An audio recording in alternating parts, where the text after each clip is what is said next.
ಸ್ನೇಹಿತರೆ, ಆದಿತ್ಯ ಮಂಡಲಕ್ಕೆ ಸ್ವಾಗತ ಸುಸ್ವಾಗತ. ಪ್ರಪಂಚದಾದ್ಯಂತ ಸಂಚಲನ ಮೂಡಿಸಿ ಅಂತಾರಾಷ್ಟ್ರೀಯ ಬಾಹ್ಯಾಕಾಶ ನಿಲ್ದಾಣದಿಂದ ಸುರಕ್ಷಿತವಾಗಿ 9 ತಿಂಗಳ ನಂತರ ಭೂಮಿಗೆ ಹಿಂತಿರುಗಿದ ಭಾರತ ಮೂಲದವರಾದ ಸುನೀತಾ ವಿಲಿಯಮ್ಸ್ ರವರಿಗೆ ತುಂಬು ಹೃದಯದ ಅಭಿನಂದನೆಗಳು. ಭೂಮಿಯ ಸುತ್ತಲಿನ ವಾಯುಮಂಡಲದ ಯಾವ ವಲಯದಲ್ಲಿ ಇವರು ಸಿಲುಕಿದ್ದ ಅಂತಾರಾಷ್ಟ್ರೀಯ ಬಾಹ್ಯಾಕಾಶ ನಿಲ್ದಾಣ ಸ್ಥಾಪಿಸಲಾಗಿತ್ತು ಎಂದು ತಿಳಿದುಕೊಳ್ಳುವ ಪ್ರಯತ್ನ ಮಾಡೋಣ. ಭೂಮಿಯ ಸುತ್ತ ನಿರ್ಮಾಣವಾಗಿರುವ ವಾಯುಮಂಡಲವನ್ನು 5 ವಲಯಗಳಾಗಿ ವಿಂಗಡಿಸಲಾಗಿದೆ. ಈ 5 ವಲಯಗಳ ಬಗ್ಗೆ ಒಂದೊಂದಾಗಿ ತಿಳಿದುಕೊಳ್ಳೋಣ. ಮೊದಲನೆಯದು ಟ್ರೋಪೋಸ್ಫಿಯರ್, ಅಂದರೆ ಪರಿವರ್ತನಾ ವಲಯ. ಭೂಮಿಯ ವಾಯುಮಂಡಲದ ಅತ್ಯಂತ ಕೆಳಗಿನ ವಲಯ. 8 ರಿಂದ 18 ಕಿಲೋಮೀಟರ್ ವಿಸ್ತಾರದಲ್ಲಿರುವ ಈ ವಲಯದಲ್ಲಿ ನೀರಾವಿ, ಸಾರಜನಕ, ಆಮ್ಲಜನಕ ಹೆಚ್ಚಾಗಿರುತ್ತದೆ. ಗಾಳಿ, ಮೋಡ, ಮಳೆ, ಗುಡುಗು, ಮಿಂಚು, ಕಾಮನಬಿಲ್ಲು ಫಿನೋಮಿನಾ ಈ ಪರಿವರ್ತನಾ ವಲಯದಲ್ಲಿ ಮಾತ್ರ ಕಾಣಿಸುತ್ತದೆ. ವಾಯುಮಂಡಲದ 90ರಷ್ಟು ವಾಯುಗೋಳ ರಾಶಿ ಈ ವಲಯವನ್ನು ಆಕ್ರಮಿಸಿದೆ. ಎಲ್ಲ ರೀತಿಯ ಜೀವಿಗಳು ಜೀವಿಸಲು ಯೋಗ್ಯವಾದ ವಾತಾವರಣ ಈ ವಲಯದಲ್ಲಿ ಮಾತ್ರ ಸಿಗುತ್ತದೆ. ಎರಡನೆಯದು ಸ್ಟ್ರಾಟೋಸ್ಫಿಯರ್, ಅಂದರೆ ಸಮತಾಪ ವಲಯ.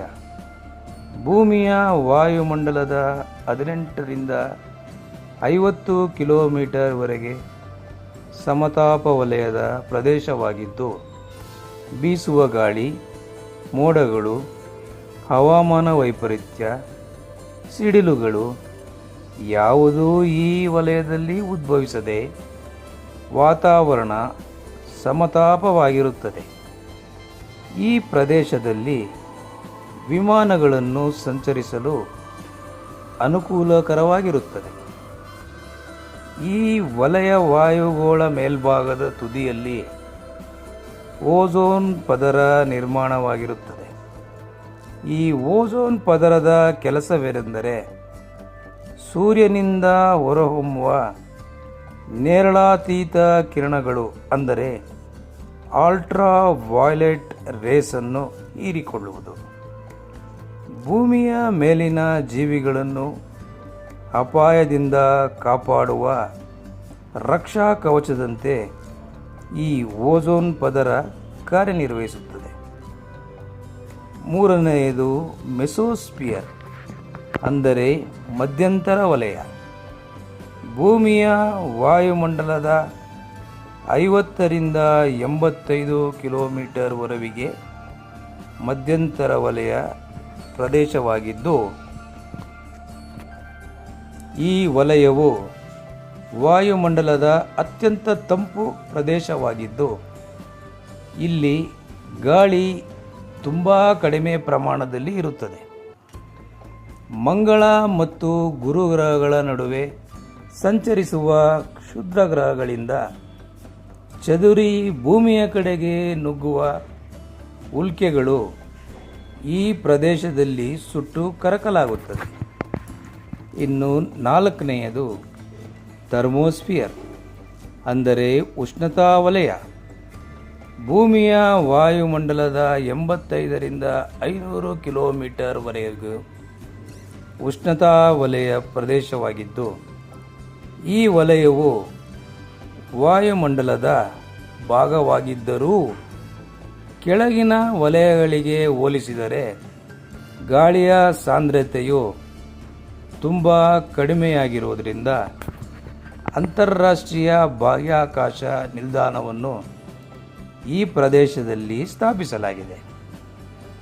ವಾಯುಮಂಡಲದ ಈ ವಲಯದಲ್ಲಿ ಅಯಾನ್ಗಳು ವ್ಯಾಪಕವಾಗಿ ಇರುವುದರಿಂದ ಈ ವಲಯಗಳನ್ನು ಅಯಾನು ಮಂಡಲ ಎಂದೂ ಕರೆಯುತ್ತಾರೆ. ಈ ನೈಸರ್ಗಿಕ ಅಯಾನುಗಳು ನಮಗೆ ಯಾವ ರೀತಿ ಉಪಯೋಗವಾಗುತ್ತದೆ ಎಂದರೆ, ನಾವು ಭೂಮಿಯ ಮೇಲಿಂದ ಕಳಿಸುವ ರೇಡಿಯೋ ತರಂಗಗಳನ್ನು ಈ ಅಯಾನ್ಗಳು ಪ್ರತಿಫಲನೆ ಮಾಡಿ ಮತ್ತೆ ಭೂಮಿಗೆ ಕಳಿಸುತ್ತದೆ. ಈ ವಿಶೇಷವಾದ ಕ್ರಿಯೆ ಅಯಾನ್ಗಳು ಮಾಡುವುದರಿಂದ ನಮಗೆ ರೇಡಿಯೋ ಸಂಪರ್ಕ ಸಾಧಿಸಲು ಅನುಕೂಲವಾಗುತ್ತದೆ. ಈ ವಲಯಕ್ಕೆ ಉಪಗ್ರಹಗಳನ್ನು ಸಹ ಹಾರಿಬಿಡಲಾಗುತ್ತದೆ. ಇನ್ನು ಕೊನೆಯದಾಗಿ 5ನೇದು ಎಕ್ಸೋಸ್ಪಿಯರ್ ಅಂದರೆ ಬಾಹ್ಯ ವಲಯ. ಭೂಮಿಯ ವಾಯುಮಂಡಲದ 500ರಿಂದ 2000 ಕಿಲೋಮೀಟರ್ವರೆಗೆ ಬಾಹ್ಯ ವಲಯದ ಪ್ರದೇಶವಾಗಿದ್ದು, ಇಲ್ಲಿನ ವಾತಾವರಣದ ಸಾಂದ್ರತೆ ಅತ್ಯಂತ ವಿರಳವಾಗಿರುತ್ತದೆ. ಈ ವಲಯದಲ್ಲಿ ಹೀಲಿಯಂ ಮತ್ತು ಹೈಡ್ರೋಜನ್ ಹೆಚ್ಚಾಗಿರುವುದರಿಂದ ಇಲ್ಲಿನ ಉಷ್ಣತೆಯೂ ಹೆಚ್ಚಾಗಿರುತ್ತದೆ. ಈ ಪ್ರದೇಶದಲ್ಲಿ ಅಪರೂಪದ ಅನಿಲಗಳು ಮತ್ತು ಕೃತಕ ಉಪಗ್ರಹಗಳು ಕಾಣಿಸುತ್ತದೆ. ಭೂಮಿಯು ತನ್ನೊಂದಿಗೆ ಈ 5 ವಲಯಗಳ ವಾತಾವರಣವನ್ನು ಸೆಳೆದುಕೊಂಡು ಸುತ್ತುತ್ತಿರುತ್ತದೆ. ಇಲ್ಲಿ ತಿಳಿಸಿರುವ ವಲಯಗಳ ವಿಸ್ತೀರ್ಣ ಅಂದಾಜು ಲೆಕ್ಕವಾಗಿದ್ದು ನಿಖರವಾಗಿ ತಿಳಿಸಲು ಸಾಧ್ಯವಿಲ್ಲ. ಯಾಕೆಂದರೆ ವಾತಾವರಣ ಸಮತಟ್ಟಾಗಿ ನೇರ ರೇಖೆಯ ರೀತಿ ಇರುವುದಿಲ್ಲ. ಜೊತೆಗೆ ಒಂದೊಂದು ಪುಸ್ತಕದಲ್ಲಿ ಒಂದೊಂದು ಉಲ್ಲೇಖಗಳಿವೆ, ಆದರೆ ಕೆಲವು ಕಿಲೋಮೀಟರ್ಗಳ ವ್ಯತ್ಯಾಸ ಮಾತ್ರ. ಆದರೆ ಈ ಸಂಚಿಕೆಯಲ್ಲಿ ತಿಳಿಸಿರುವ ವಾಯುಮಂಡಲದ ಸೃಷ್ಟಿ ಕಾರ್ಯ ಪ್ರಾಕೃತಿಕವಾಗಿ ರಚನೆಯಾಗಿರುವುದು ಮನುಷ್ಯ ಅದರ ಉಪಯೋಗ ಪಡೆದುಕೊಳ್ಳುತ್ತಿದ್ದಾನೆಯೇ ಹೊರತು ಯಾವುದೇ ರಚನೆಗೆ ಅವನು ಕಾರಣನಲ್ಲ.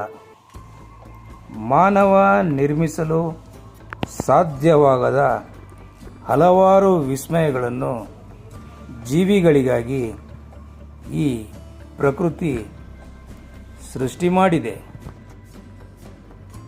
ನಾವು ಮಾನವರು ಅದನ್ನು ಅಭಿವೃದ್ಧಿ ಹೆಸರಿನಲ್ಲಿ ನಾಶ ಮಾಡದೆ ಜೋಪಾನವಾಗಿ ಮುಂದಿನ ಪೀಳಿಗೆಯವರ ಉಪಯೋಗಕ್ಕಾಗಿ ಉಳಿಸಿಕೊಂಡು ಹೋಗುವ ಪ್ರಾಮಾಣಿಕ ಪ್ರಯತ್ನ ಮಾಡಬೇಕು.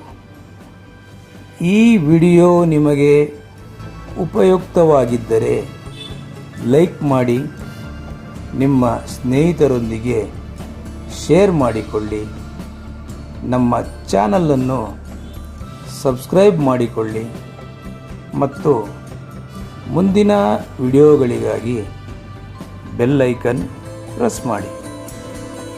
ಮುಂದಿನ ಸಂಚಿಕೆಯಲ್ಲಿ ಮತ್ತೊಂದು ವಿಷಯದ ಬಗ್ಗೆ ತಿಳಿದುಕೊಳ್ಳುವ ಪ್ರಯತ್ನ ಮಾಡೋಣ. ಸದ್ಯಕ್ಕೆ ನಿಮ್ಮಿಂದ ವಿರಾಮ ಬಯಸುವ ನಿಮ್ಮ ಪ್ರೀತಿಯ ಪ್ರಕೃತಿ ಪುತ್ರ ಆದಿತ್ಯ, ಪೃಥ್ವಿ, ಚಂದ್ರ. ನಮಸ್ಕಾರ. ಮತ್ತೆ ಭೇಟಿಯಾಗೋಣ.